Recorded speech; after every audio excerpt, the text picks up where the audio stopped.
Hello guys, how's it going? If you're a beginner, don't start with this video. Download the app and start learning according to your level for free. The link is in the first comment. So today we're going to discuss something we call phrasal verbs. What are phrasal verbs? I'm glad you asked. Stay tuned. Yes.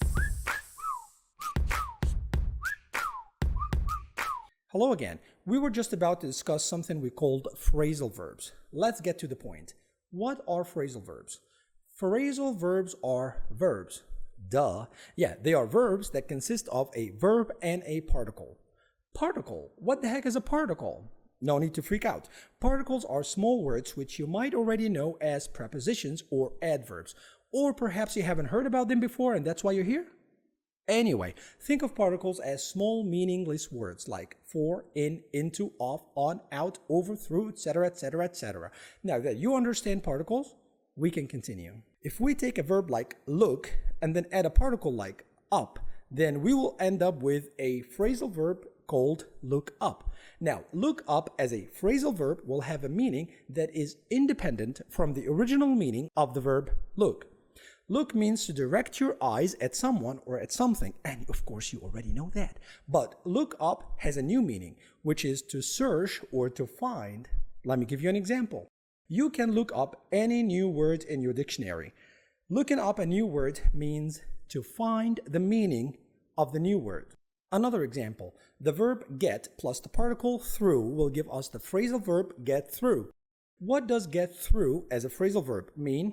It means to pass or to arrive at the end of a situation, especially a difficult one. Example, it took her a week to get through the book. Or, can you get through the speech without making a single mistake? In both examples, we mean to get to the end or to pass something. One last example, the verb make and the particle out will give us the phrasal verb make out, which has multiple meanings, of course, but the meaning we will focus on today is make out equals understand. Let me give you an example.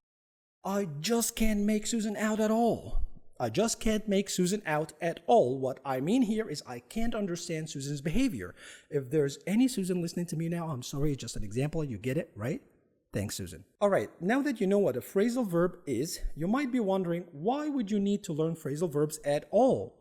Phrasal verbs are actually very important because they are extremely common in English, especially in informal situations. Unless you're familiar with their meaning, understanding informal language will be somehow difficult. In addition, learning to use phrasal verbs correctly will make you sound very natural in casual conversations. That being said, remember not to use them very much in very formal situations or if you're writing to a formal audience, as they will sound informal. Okay, how are we going to study phrasal verbs in this series of lessons? Well, you're in for a treat, my friend. We will take them according to topics and categories. We did the same thing before with idioms and you love them, right? If you don't know what I'm talking about, we had a series of lessons called Idiom Podium, where we studied tens of idioms according to the purpose we use them for. We put those idioms into categories and we had so much fun learning them. We're going to do the exact same thing here with phrasal verbs. The name of this group of lessons is Phrase It Up, and we're going to start the next lesson with phrasal verbs in the category of spending time. We will have a reading or two and a few questions just to see if you were paying attention. Until then, keep it real and have a nice one. Peace out.